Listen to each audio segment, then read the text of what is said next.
I am so sorry if the lighting is not at its best. I still hope you can see the pretty books that I'm about to show you. Hello, my lovelies. So, I'm so excited for this video. Everybody loves a book haul, okay? And I have just had my birthday, and because my family and my friends know me so well, they know to either get me books or give me money for books or give me gift cards for books, which is exactly what they did. They pulled through. Now, I do just want to say not all of these books are from my birthday. Some of these books have also been like accumulated from like moments when I've picked up a book and things like that. So this isn't just the books that I got for my birthday. The first few books are non-birthday books. They're books that I've just picked up over the last few months, and then we'll get into the birthday books. But before we get started, hi, I'm Victoria. If you are new here, I make cozy, slow reader content, so if that's your kind of thing, maybe think about liking and subscribing. That felt so alien to say. I literally never say stuff like that. That felt so alien. I don't know if I'm going to do that again.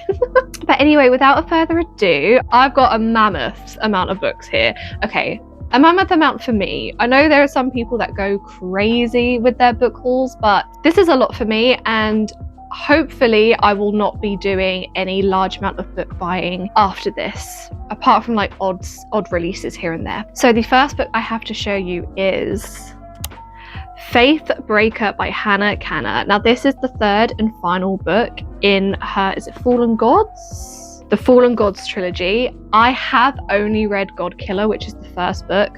I do have Sunbringer on my TBR cart. I just know that I am going to want to complete this series. I really enjoyed God Killer. I don't know why it's taken me so long to continue the series, but I knew that I am going to want to complete the series. So I picked it up, and these covers, you guys, these covers are just so gorgeous. Don't worry, I haven't read the back. I do not want to spoil anything, but yeah, so got this a little while ago. This is book number 1. The next 2 books I got while I was with my friend. My friend from Bath visited me. I want to say it was back in February when they came to visit me, and we do this really fun thing when we go into Waterstones and we pick a book out for each other to get, and then we'll obviously read it, let the other person know how it is.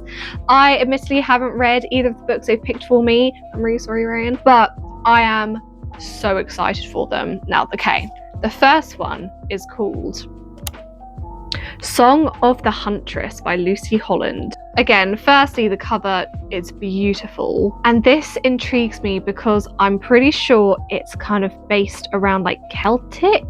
Let's read the back. Britain 60 AD, hoping to save her lover and her land from the Romans, Herla makes a desperate pact with the otherworld king. She becomes lord of the hunt, cursed to ride for centuries, reaping wanderers' souls, until the night she meets a woman on a bloody battlefield, a Saxon queen with ice blue eyes. Okay, I don't know how to pronounce this. Queen Aethelberg of Wessex is a proven fighter, but after a battlefield defeat, she finds her husband's court turning against her. Yet King Ine needs Aethel more than ever. The dead kings of Wessex are waking, and Ine must master his bloodline's ancient magic if they are to survive. As Herla and Aethel grow closer, Herla must find her humanity and a way to break her curse before it's too late. This just sounds so enriched with British mythology, and Wessex, that's my border, baby. So yeah, I'm really intrigued by this. I haven't read anything from this author. They wrote the book called Sister Song, which I think was quite popular. Oh wow, there's like a character list, there's a map, Wessex.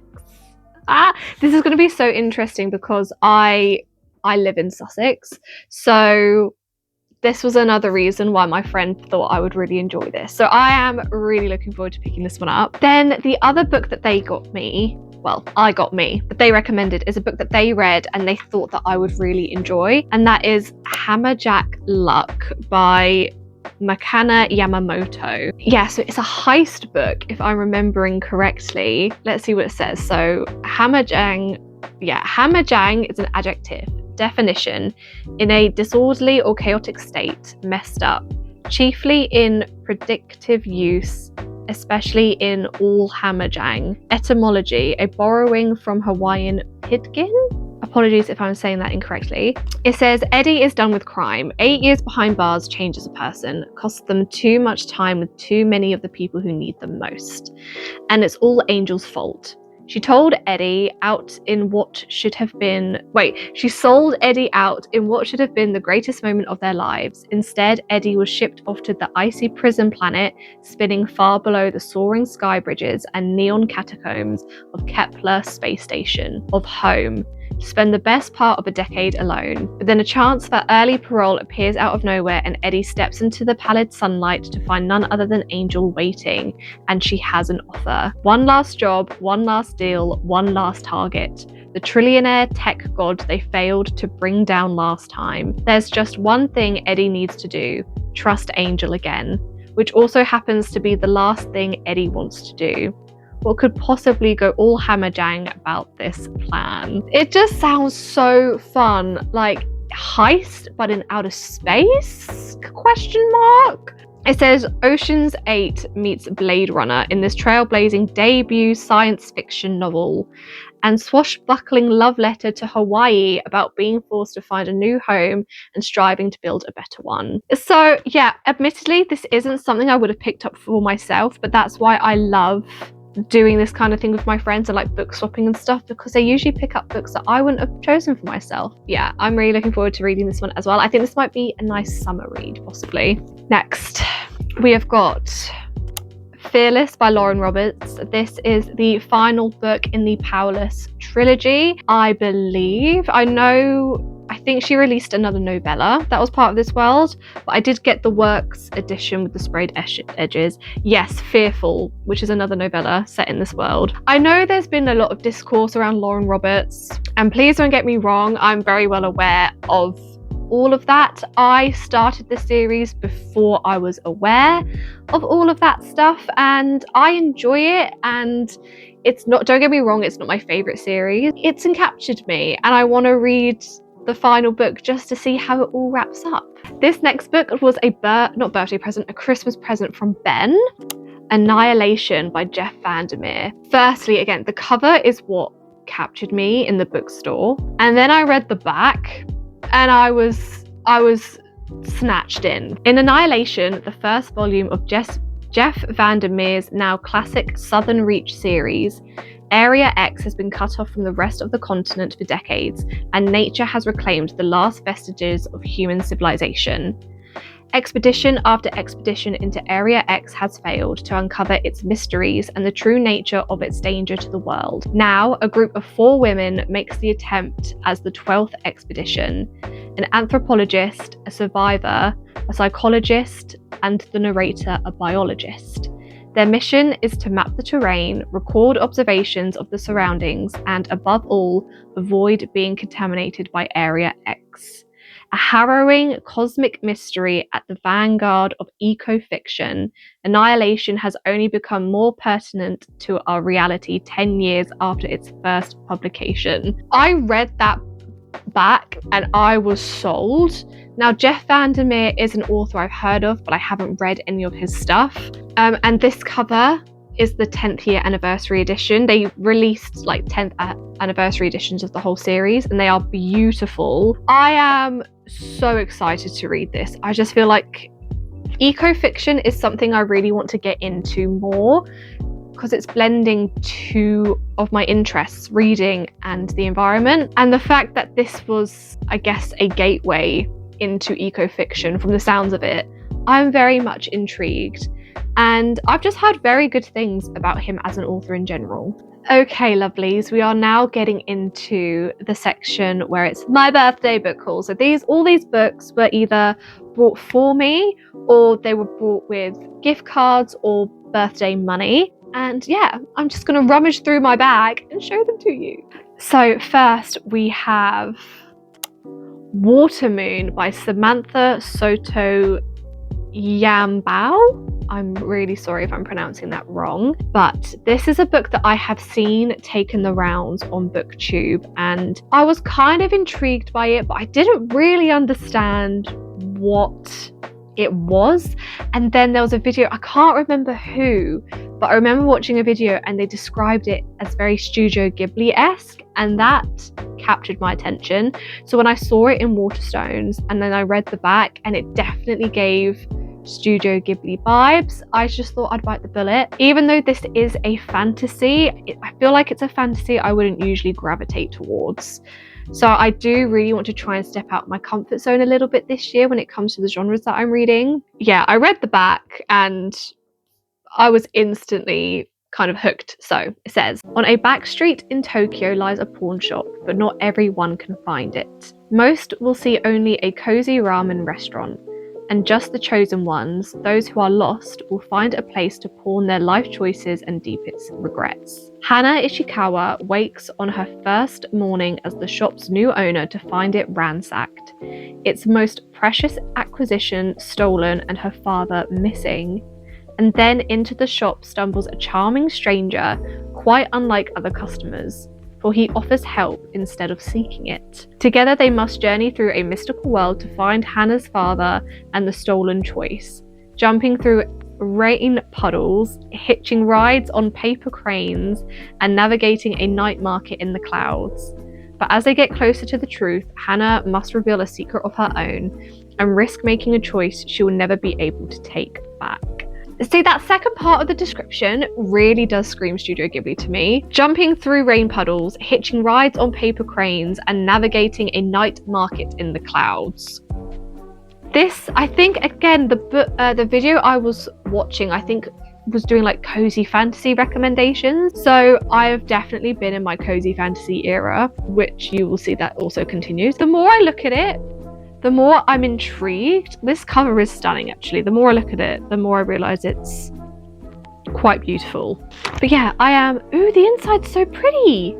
Watermoon is her latest novel and UK debut. Interesting. I'm getting distracted. Anyways, I feel like this is one that I might pick up relatively soon. So let me know down below if you think this would be a good spring summer read. So as I just said, I am currently on a bit of a cozy fantasy kick, and this next book is a continuation. Well, I say continuation, it's technically a prequel to a series, and it's definitely one of the kind of pinnacle cozy fantasy series. We have Bookshops and Bone Dust by Travis Baldree. So this is the technically second book, but prequel to Legends and Lattes. I loved Legends and Lattes. I think I read it, was it last year? It possibly could have been the year before, but I loved it. And the only reason I put off getting this one is because I know the characters that I loved in Legends and Lattes aren't in this one because this is a prequel. But again, I can't remember whose video I was watching, but I was watching a video and apparently this is perfect for the summer because it's kind of set by a seaside, which now looking at the cover makes complete sense. So I thought this would be such a perfect summer cozy fantasy read, and I loved the first one. I loved Legends and Latte, so I can't see why I wouldn't enjoy this one. And also, he has just released a sequel to Legends and Lattes, and I just feel like I can't read that until I've read this. So I'm really, really excited. And I know Alex, she has just read this, or is currently reading this, and really enjoyed it. This book has been on my radar for quite some time, and I'm just glad that I've finally picked it up. The stack is slowly building, but it's on my bed, so it's probably going to topple over. Okay, these next three books I'm going to take out at once because they're together in a box set, and this was a gift from my brother-in-law. So he got me the Me Before You series by Jojo Moyes. I haven't read these books. You've got Me Before You, After You, and Still Me. Yeah, so I haven't read these books, and I also haven't seen the movie. Jojo Moyes is an author I've seen absolutely everywhere. I've just heard that like she writes very beautifully, but also kind of heartbreakingly. And I know that this is quite a sad story, so take it with a pinch of salt. Those are the covers, if you're curious. yeah, I believe it's like contemporary romance, I think, this series. So a little bit out of my comfort zone. This isn't usually the kind of books or series that I would reach for personally. But like I said, I want to expand my genres and my reading tastes. So I am looking forward to giving this a go and seeing how I find them. Okay, again, I've got another book box set that I'm going to pull out. I am going to be finally diving into the world of Abby Jimenez. I went to the works and saw them, 3 books for 15.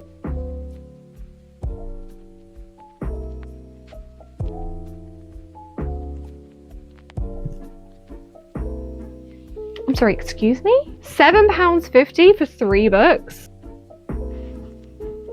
Yes, thank you very much. So I have only heard good things about Abby Jimenez. Granted, I have heard that the first one, Part of Your World, is a little bit hit and miss, but people love Yours Truly and Just for the Summer. But I am that person that, even though technically you don't have to read them in order because they're interconnected standalones, I want to read them in order. So that's what I'm going to do. So I will be starting with Part of Your World and then moving on. But I just thought it was time, and I thought the fact that then it was a sign that it was £7.50, it was a sign. They did also have her newest release, but I thought, let's not run before we can walk. Let's actually see if we enjoy her work. I would be highly surprised if I don't, because people that love like Emily Henry and stuff say you'd love these books. I've only read 2 Emily Henrys. One I thought was like okay, which is Book Lovers, but then Funny Story I loved Funny Story. So yeah, I'm excited to finally pick up an Abby Jimenez romance book. Obviously, Just for the Summer will probably be a book I'm going to save for the summer. Yeah, I feel like I read more romance contemporary fiction in the warmer months. Very colourful, aren't they? Wow. But these books right here, this may be you never know, this may be oh look, there's the difference in height. This may be the summer of love, the summer of romance reading for me. Who knows? Okay, this next book again was a gift from Ben's grandma for my birthday. It's a non-fiction and it's called The Secret Network of Nature. The natural world is a web of intricate connections, many of which go unnoticed by humans. But it is these connections that maintain nature's finely balanced equilibrium. Drawing on the latest scientific discoveries and decades of experience as a forester, Peter Wohlleben, I'm so sorry for pronouncing that wrong, shows us how different animals, plants, rivers, rocks, and weather systems cooperate, and what's at stake when these delicate systems are unbalanced. Now, I think I've said many times before, I studied wildlife conservation at university. I am currently doing an internship with a marine pollution charity. Conservation and environmentalism is a big passion of mine, and it is the career path that I do want to go down. So reading nature literature is something I really want to get my teeth into. I have so many nature books now and I'm just struggling to pick them up. But the fact that this is actually quite small and the text is relatively nicely sized, I'm hoping this is going to be a relatively nice, easy, gentle non-fiction read, because sometimes non-fictions can, they can be boring, especially if you, like me, predominantly read fiction books. So I'm really hoping that's not going to be the case with this, and I am really looking forward to picking it up and reading about this man's knowledge. Okay, these next 2 books I bought with some birthday money. The first one I was so excited about. It is Two Can Play by Ali Hazelwood. If you know me, you know how much I love Ali Hazelwood so much. This originally was a Spotify audiobook that I did listen to as soon as it was released.